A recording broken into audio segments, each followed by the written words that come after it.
भागवत जी भगवान की जय। भगवान श्री कृष्ण ए गोकुळ छोड़ी अने मथुरा जवा माटे तैयार।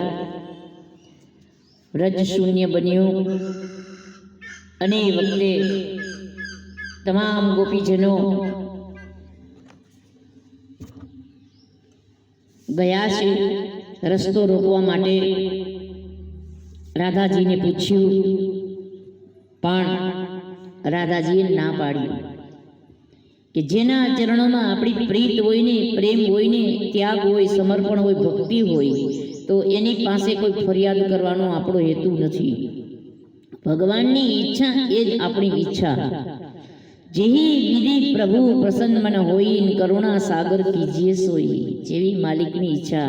एटले मारे भगवानने कई कहेवुं ज नथी।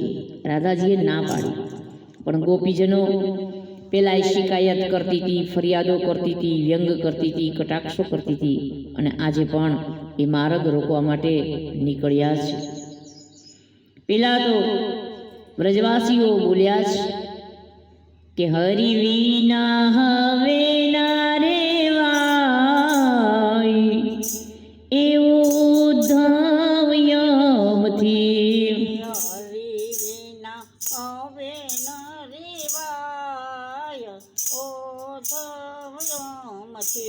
अरे पीड़ू रे पीतांबर काना आया मूकी जाजो। पीड़ू रे पीतांबर काना आया मूकी जाजो। इनायम ने दर्शन थाय उद्धवराय यमने। इनायम ने दर्शन थाय हरि विना हवे ना रेवाय, ए उद्धव यमथी।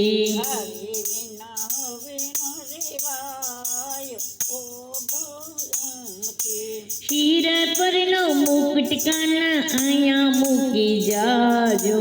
शीर पर नो मुकुट काना आया मूकी जाजो। इनायम ने दर्शन थाय उद्धवराय यमने। इनायम ने दर्शन थाय उद्धवराय यमथी। कृष्ण विना हवे ना रेवाय, कान विना हवे ना रेवाय, प्रभु विना हवे ना रेवाय उद्धव यमथी।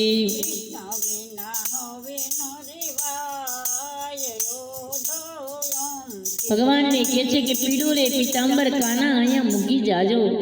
हे नाथ, ए हरि, आपे अमारू ध्यान राख्यु, अमारी रक्षा करी।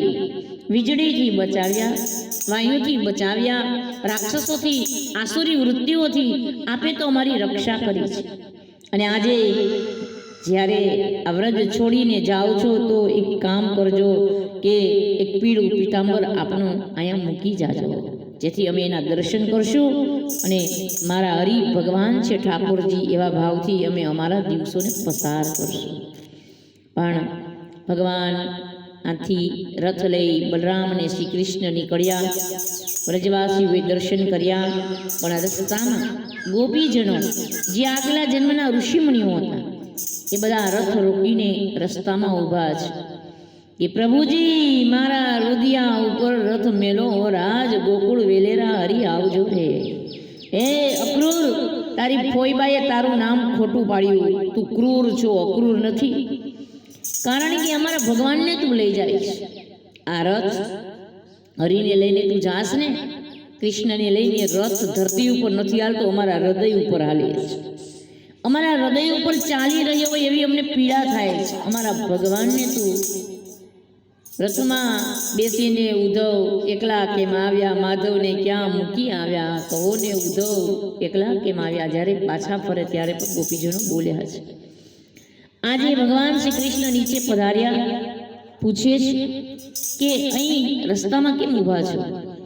કે અમે તમારા ચરણોમાં ભક્તિ કરી, અમે તમને પ્રેમ કર્યો એટલે અમે ઊભા છીએ।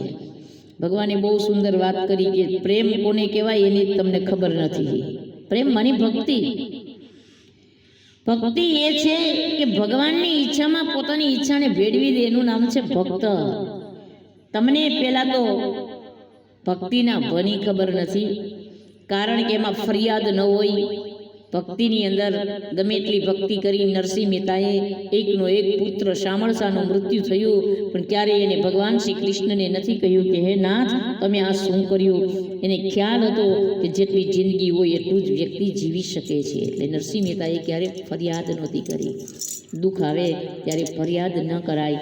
ભગવાન શ્રી કૃષ્ણએ ગોપીજનોને કહ્યું કે પ્રેમ તો એ છે જ્યાં ત્યાગ હોય, પ્રેમ તો એ છે જ્યાં સમર્પણ હોય, ભક્તિ એ છે જ્યાં ગુમાવવાની તૈયારી હોય, સહવાની તૈયારી હોય. ત્યારે ગોપીજનો એક બાજુ ગયા, નંદબાવા નીચે આવ્યા, મર્યાદા રાખી રથ ચાલતો થયો. શ્રી રાધાજી યમુનાજીના તટ પર બિરાજમાન છે. એ રાધાજી આંખમાંથી આંસુડા જાય છે. એ યમુના મહારાણી જાણે વાત કરી રહ્યા છે કે મારા હરી જાય છે, મને ખ્યાલ છે હવે પાછા નહીં પધારે. એ તો વ્રજવાસીઓને જીવતા રાખવા માટે પ્રભુ બોલ્યા છે કે હું આવીશ, પણ એ નહીં આવે. એટલામાં રથ ઊભો રાખી ભગવાન શ્રી કૃષ્ણ શ્રી રાધાજી પાસે પધાર્યા છે કે રાધાજી કોઈ ઈચ્છા હોય તો બોલો, કે નહીં મારે કંઈ કહેવાનું નથી. તને બંસી ગમે તો બંસી દઉં, જીવનભર તારો થઈને દઉં. મારા હૃદય કુંવરની રાણી છે, રાધા છે મારી સાણી છે. એવું પણ ભગવાન મનાવતા હતા, બોલતા હતા. પણ કેવલ ઊભા થઈ ચરણામૃત, ચરણ સ્પર્શ, ચરણ રજ ભગવાનની લઈ દંડવત કર્યા. વેલેરા હરી આવજો રે એ નાથ. હવે એ જ કાલિંદીનો કાંઠો, એ ગોવર્ધનના શિખરો, આ બંસી ભટ્ટ, આ યમુના તટ, આ નિકુંજની ગલીઓ આપના વિના અમને કેવી લાગશે. પણ વેલેરા હરી આવજો રે ભગવાને વિદાય લીધી છે. રસ્તામાં આગળ જાય છે. યમુના નદી બે કાંઠામાં વહે છે. રથ નીકળે એ પેલા રથ ઊભો રાખ્યો અક્રૂરજીએ કે ગમે ત્યાં નદી આડી આવે ને તો આપણે નદીમાં આચમન કરવું જોઈએ, બને ત્યાં સુધી સ્નાન કરવા. કે કથા ચાલતી હોય તો બે શબ્દ સાંભળવા જોઈએ, અને કથાનો અનાદાર ન થાય એમ નદીનો પણ અનાદાર ન થાય. અક્રૂરજી નાહવા માટે, સ્નાન માટે યમુનાજીમાં ડૂબકી લગાવે છે. ભગવાન એને ચતુર્ભુજ રૂપે દર્શન આપે છે. અક્રૂરજી વિચાર કરવા લાગ્યા કે કાંઠે બેઠા એ અંદર છે, અંદર બેઠા એ કાંઠે છે. ડૂબકી મારીને બહાર જોયું ને ત્યાં તો ભગવાન બહાર બેઠા, અને અંદર જોવે તો અંદર દેખાય છે યમુનાજીમાં તળિયે. ત્યારે ભગવાન કે કાકા શું થયું? કે કંઈ નહીં. મનમાં તો થાય છે કે બહાર બેઠા કાંઠે અંદરે દેખાય છે, આ શું છે લીલા? મને ખ્યાલ નથી આવતો. બે વખત ને ત્રીજી વખત જ્યારે અક્રૂરજીએ બહાર જોયું તો ભગવાન બહાર છે ને અંદર ચતુર્ભુજ રૂપે છે. ત્યારે શ્રી કૃષ્ણજીએ એક સ્પષ્ટતા કરી કે કાકા આપ ચિંતા ન કરો, કંસ મારું કાંઈ નહીં બગાડી શકે, એટલે તમે નિષ્ફિકર રહેજો. ફરી રથમાં બિરાજમાન. કહેવાય છે મથુરાની અંદર લોકો ઉમટ્યા છે. મથુરા નગરીને આજે દબદબાપૂર્વક શણગારી છે. લોકોના ટોળે ટોળાઓ નીકળ્યા છે કે જેને 7 દિવસ ટચલી આંગળી ઉપર ગિરિરાજજીને ધારણ કર્યા હતા, એ 7 વર્ષનો બાળક, એ મુરલીધર, એના આપણને દર્શન થશે.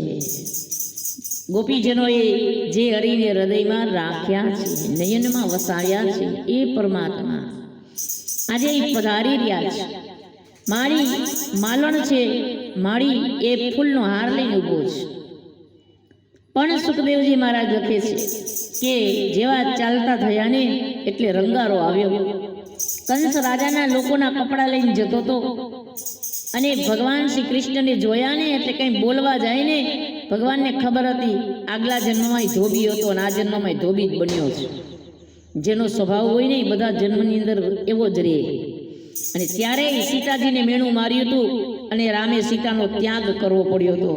આજે ભગવાન શ્રી કૃષ્ણ વિચારે આ પેલો રામા અવતારમાં હતો ને જ અહીંયા આવી ગયો છે, અને આખું રામાયણ બગાડી નાખ્યું, રામ રાજની મજા બગાડી નાખી. ત્યાં એટલે કામ કરું, આ બોલે ની પેલા ને મારી નાખો.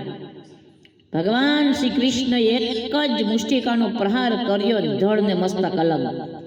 મથુરાની બજારમાં સન્નાટો છવાયો છે. જેટલા કપડાં હતા એ બધા લઈ લીધા. કંસ રાજાના માણસોના. ભગવાન કહેવા લાગ્યા, હવે એને કપડાં પહેરવાના નથી, કારણ કે એનું મૃત્યુ છે તો બદલાવાની જરૂર નહીં પડે. દરજીને બોલાવ્યો. દરજી આવે છે, વંદન કરે છે. હે મુરલીધર, હે ગિરિવરધારી, હે નાથ, મારા પર કૃપા કરો. ભગવાને કહ્યું, તું સેવા કરીશ ને તો ફળ મળશે. જેટલા મારા વ્રજવાસી ગોવાળિયા છે એના બધાના માપના કપડાં કરી નાખ. આ કંસના માણસોના કપડાં છે ને એ તું એ રીતે બનાવી દે, ફિટિંગ થાય બરાબર એ રીતે. અને દરજીને ભગવાને વરદાન આપ્યું કે જો નીતિ અને પ્રમાણિકતા રાખશો ને તો ભગવાન તમારા પર અસીમ કૃપા વરસાવશે. આમ કહી ભગવાન આગળ જાય છે. અને હવે ઉપજા આવી ત્રિવક્રા.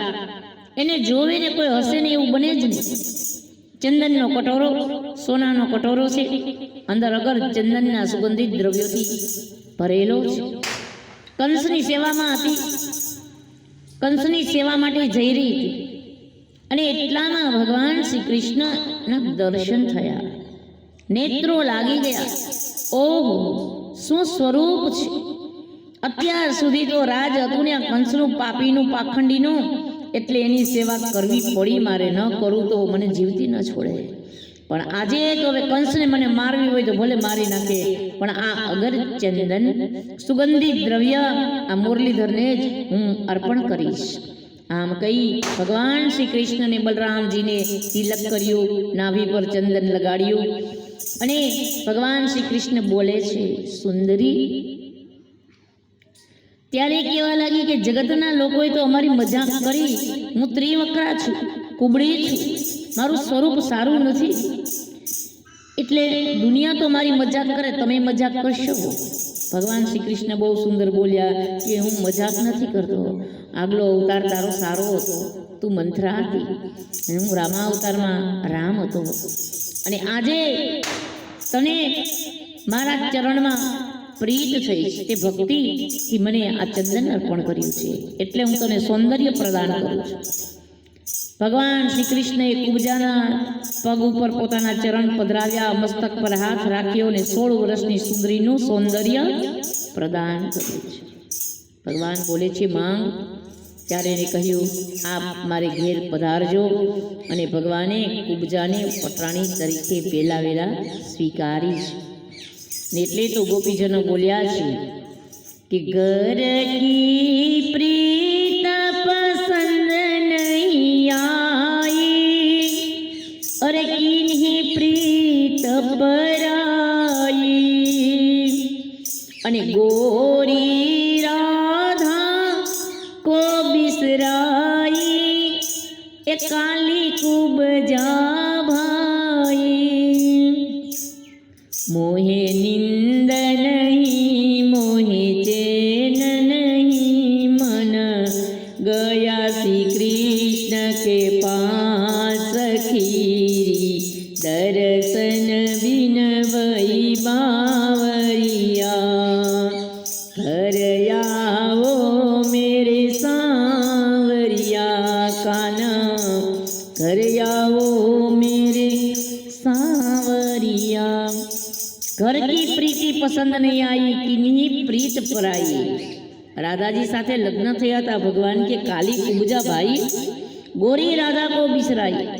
શ્રી રાધાજીને તમે ભૂલ્યા, કટાક્ષો કર્યા હતા, પણ આજે નો ઉદ્ધાર કર્યો. કંસને ક્યાંય ચેન પડતું નથી. કાળ નજીક આવ્યો છે. બીજાને મારવાના ઘણા બધા પ્રયત્ન કર્યા, ભગવાનને મારવાના, પણ કંસ રાજા નિષ્ફળ ગયો. અને હવે આજે કોલ્યાપીડ નામના હાથીને મોકલ્યો શરાબ પાય કે જ્યાં કૃષ્ણના સ્વાગતમાં. પણ ભગવાન શ્રી કૃષ્ણે જોત જોતામાં કોલ્યાપીડ નામના હાથીનો નાશ કર્યો. મોટા મોટા મલ્લોને ભગવાનની સાથે મોકલ્યા, પણ મલ્લો એના બધાના રામ રમી ગયા, ભગવાનની પાસે હાર્યા જ. ભગવાન શ્રી કૃષ્ણને ખ્યાલ આવ્યો કે આની પાસે એક ધનુષ્ય છે, એને મહાદેવે આપેલું છે કે આ ધનુષ તૂટે ત્યારે તારો કાળ આવે. પહેરેગીરો રાખતો હતો.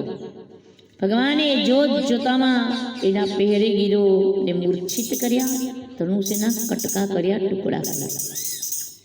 રાત્રિના કંસને ખરાબ સપનાઓ આવે છે. કોઈનું મૃત્યુ થવાનું હોય તો પણ વ્યક્તિને ખરાબ સ્વપ્ન આવે, કુસ્વપ્ન આવે છે. કંઈ